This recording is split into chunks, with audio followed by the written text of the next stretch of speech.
علی صاحب، سب سے پہلے تو یہ دو تین چیزیں جس میں سب سے پہلے ہم دیکھ رہے تھے کہ ٹرمپ صاحب نے اپنی طرف سے ایک تو رجیم چینج کرنے کی وہاں کوشش کی، سپریم لیڈر علی خامنئی صاحب کو جس طریقے سے ان کی شہادت کی، اور اس کے بعد اب ہم دیکھ رہے ہیں کہ کس طریقے سے تہران میں سیلیبریٹ کیا جا رہا ہے جب انہی کے صاحبزادے آگے آئے ہیں سپریم لیڈر کی حیثیت سے۔ ابھی بھی ہم دیکھ رہے ہیں کہ جو صدر ٹرمپ ہیں وہ بضد ہیں، وہ یہ کہہ رہے ہیں کہ اب جو اسپیشل آپریشن کیا جائے گا ایران کے یورینیم پروگرام کو سیجر کرنے کے لیے، روکنے کے لیے، اور ساتھ ہی ساتھ وہ یہ کہہ رہے ہیں کہ یہ جو وار ہے یہ نیتن یاہو کے ساتھ میوچل انڈرسٹینڈنگ کے ساتھ ہی ختم کی جا سکتی ہے، میوچل ڈیسیجن ہوگا۔ تو ہم سب جانتے ہیں کہ نیتن یاہو صاحب کے کیا عزائم ہیں، تو اس کا مطلب ہے یہ وار ابھی ختم ہوتی ہوئی دکھائی نہیں دے رہی، اور کیا یہ یورینیم کی جو آپریشن اس سلسلے میں شروع کرنا چاہ رہے ہیں ختم کرنے کے لیے، یہ کامیاب ہو پائیں گے؟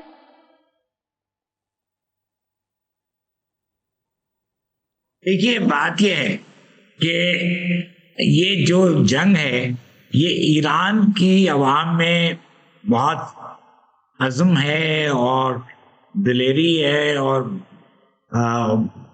سخت ڈٹرمنیشن ہے، تو وہ اس ساری مشکلات کو سہ سکتے ہیں اور وہ سہ رہے ہیں۔ لیکن اس کے برعکس جو اسرائیل نے ٹوٹل سینسرشپ کر رکھی ہے، اس کی وہاں سے کوئی خبر نہیں نکل رہی، سی این این وغیرہ بھی، بی بی سی بھی وہاں کی خبروں کو کور نہیں کر رہے۔ وہاں پہ تباہی مچی ہوئی ہے، وہاں پہ لوگ سڑکوں پہ آ گئے ہیں اور لوگ گھروں کے اندر نہیں سو رہے، وہ باہر سڑک پہ سو رہے ہیں، وہ آگ لگ رہی ہے، بلڈنگیں گر رہی ہیں، یہ سب کوئی نہیں بتا رہا۔ اچھا، ایک تو یہ، دوسرے جو علی خامنئی، آیت اللہ علی خامنئی کی شہادت ہوئی ہے، اس پہ جو ان لوگوں کی توقع تھی، خاص کر صدر ٹرمپ کی، کہ ایران کی پوری عوام اٹھ کھڑی ہوگی اور وہ نئی حکومت کا مطالبہ کرے گی، وہ نہیں ہوا ہے، بلکہ اس کے برعکس آیت اللہ علی خامنئی کے شہادت پہ وہاں پہ سخت رنج و غصے کا اظہار ہوا، اور اب 88 رکن کی جو اسمبلی تھی، جو کمیٹی آف ایکسپرٹس، اس نے یہ طے کیا ہے کہ مجتبی خامنئی ان کے جانشین ہوں گے۔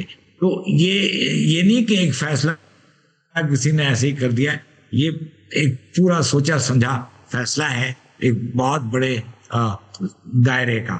اچھا، اور جو حملے ہو رہے ہیں وہ صحیح ہے کہ وہ بہت نقصان کر رہے ہیں، اور یورینیم کی جو وہ کہہ رہے ہیں کہ وہ اس کے لیے وہ کریں گے اور فردر ایکشن لیں گے، آپریشن کریں گے، تو وہ ایسے ان کے ہاتھ نہیں آئے گا۔ میں سمجھتا ہوں، میں تو پاکستان کا سفیر رہا ہوں IAEA میں، انٹرنیشنل اٹامک انرجی ایجنسی میں، وہاں ایرانی سفیر سے میرے بڑے مراسم تھے، بلکہ ڈاکٹر علی لاریجانی بھی میں ان کو اچھی طرح جانتا ہوں، وہ وہاں آیا کرتے تھے یہ ایٹمی گفتگو مذاکرات کے لیے۔ تو ایران نے اپنے یورینیم کو اچھا محفوظ طریقے سے رکھا ہوا ہے، اور میں نہیں سمجھتا کہ وہ اس کے خلاف کچھ بھی آپریشن یہ لوگ کریں گے تو ان کے ہاتھ آئے گا۔ تو یہ جنگ ابھی چلے گی، ایران اس کے لیے تیار ہے۔ امریکہ میں بلکہ پرابلم ہے، کیونکہ اندرون ملک امریکہ میں آوازیں اٹھنے لگی ہیں کہ یہ جنگ ہم کیوں لڑ رہے ہیں، اس کا کیا مقصد ہے۔ اور امریکہ میں آپ کو یاد ہوگا بہت سال پہلے ویتنام وار میں پبلک اوپینین امریکہ کا اتنا خلاف ہو گیا تھا کہ امریکہ کو مذاکرات کرنے پڑے تھے۔ ڈاکٹر کسنجر پیرس میں بیٹھ کے انہوں نے پیس ایگریمنٹ کیا تھا ویتنام کے ساتھ۔ تو امریکہ میں اندرون ملک یہ اس کی کوئی ان کے میں اتنی نہیں ہے کہ وہ اس کو برداشت کریں، اور آگے پرابلم ہو سکتی ہے۔ تو اب دیکھتے ہیں۔ پاکستان کے حوالے سے بھی یہ پایا جا رہا ہے کہ جی اب کلیئرٹی کے ساتھ آنا پڑے گا کہ آپ کس سائڈ پر ہیں، کیا معاملات چل رہے ہیں، اور اس پر ذرا کھل کر رسپانس دیا جائے۔ خاص طور پہ ایک ایسے وقت میں ہم جب یہ دیکھ رہے ہیں کہ انڈونیشیا، ان کی جانب سے بھی یہ اعلان کر دیا گیا جو کہ پیس بورڈ کا حصہ تھا، کہ اگر یہ پیس بورڈ کے جو مقاصد ہیں ان کو پورا نہ کر پائے تو ہم بہت جلد پیس بورڈ سے ایگزٹ مار لیں گے. پاکستان کے حوالے سے ابھی تک یہ چیز سمجھ میں نہیں آ رہی، کیونکہ ایک ایسے پیس بورڈ کے سربراہ ہیں جو ہم سب جانتے ہیں کہ ان کی مورل اگر ہم دیکھیں وہ کریڈیبلٹی کیا ہے، کیا معاملات ہیں، جس طریقے سے جنگی جرائم بھی جا رہی ہیں، جس طریقے سے بچوں کو نشانہ بنایا گیا ایران میں، اور جو سارے معاملات ہمارے سامنے آ رہے ہیں. اس کے بعد پیس بورڈ سے نکلنے میں ایک تو اتنی دیر کیوں لگ رہی ہے؟ خود خواجہ سعد رفیق صاحب یہ بات کر رہے ہیں کہ یہ سٹینک سسٹم کا حصہ، انہوں نے نام لے کے ٹرمپ صاحب اور نیتن یاہو کو مخاطب کی ہے. سو گورنمنٹ اس وقت کیا سوچ رہی ہے؟ دیکھیے ابھی اس میں دو تین باتیں اور ہیں. ایک، ابھی آج جی سی سی کی میٹنگ ہو رہی ہے، گلف کوآپریشن کاؤنسل کی، اور عرب لیگ اور او آئی سی کی جوائنٹ میٹنگ ہو رہی ہے. اور تو یہ سب جو مذاکرات ہوں گے، جو گفتگو ہوگی، اس سے کچھ نتیجہ نکلے گا کہ مسلمانوں کا مسلمان ممالک کا کامن پوزیشن کیا ہے. پاکستان ابھی اس کو کوئی پریسیپیٹیٹ ایکشن نہیں لینا چاہیے، اس لیے کہ ہم ایک تو مسلم ممالک کے درمیان جو جنگ ہوتی ہے اس میں ہم کوئی سائیڈ نہیں لیتے. دوسرے یہ کہ یہ ابھی پتہ نہیں چل رہا کہ آیا یہ اٹیک ایران کی طرف سے ہو رہا ہے یا کہیں اور سے ہو رہا ہے.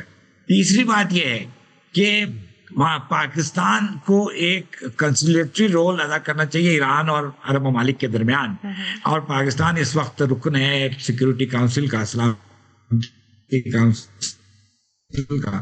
تو پاکستان نے فریق کو. اچھا نقی صاحب ایک سوال، وقت کم ہے، ایک سوال اگر میں بھی نقی صاحب پوچھ لوں. یہ آج نیو یارک ٹائم کی ایک اور سٹوری ہے، وہ جس کو کہا جاتا ہے کہ امریکہ میں لوگ کھلے ہوئے ہیں. انہوں نے باقاعدہ لکھا ہے کہ ٹریلین آف ڈالر کی یہ جی سی سی ممالک کی جو انویسٹمنٹ ہے امریکہ میں زیادہ ہے، 80% سے زیادہ، اور کچھ یورپ میں ہیں. وہ کہتے ہیں اس کو بھی بڑا سخت خطرہ ہے، کیونکہ جی سی سی ممالک نے سوچنا شروع کر دیا ہے کہ ہم سے تو 50 سال پہلے وعدہ کیا گیا تھا کہ جی آپ کو فل سیکورٹی دی جائے گی، یہ تو کچھ بھی نہیں ہوا. وہ کہتے ہیں یہ اپنا پیسہ وہاں سے نکالنے کا سوچ رہے ہیں جی سی سی ممالک. یہ کتنا بڑا دھچکا ہوگا آپ کے خیال میں اگر ایسا ہو جاتا ہے تو امریکہ کے لیے، ٹرمپ کے لیے؟ دیکھیے اگر یہ ہو گیا تو بڑا دھچکا ہوگا ضرور، ان کے اکانومی کو بڑی چوٹ لگے گی. لیکن امریکن بڑے استاد لوگ ہیں، بڑے کائیاں لوگ ہیں، وہ ان کے جو ٹریجری ڈپارٹمنٹ وغیرہ جو ہے وہ کوئی ایسا لوپ ہول نکالیں گے جس کے تحت وہ پیسے یہ لوگ واپس نہیں لے پائیں گے. بلکہ یہ ایران کے ساتھ بھی یہی مسئلہ ہے. ایران کے کتنے بلینز آف ڈالرز پھنسے ہوئے ہیں امریکہ میں، تو امریکہ تو دبا جاتا ہے پیسے لوگوں کے، اور یہ لوگ اپنے سادہ سوچ میں یہ جا کے وہاں جمع کرا دیتے ہیں. تو this is also going to be an open question, کوئی پتہ نہیں کہ کیا ہوتا ہے. تو یہ ابھی Pakistan has to look at all these things. Subscribe کریں اور بیل دبائیں تاکہ کوئی خبر رہ نہ جائے.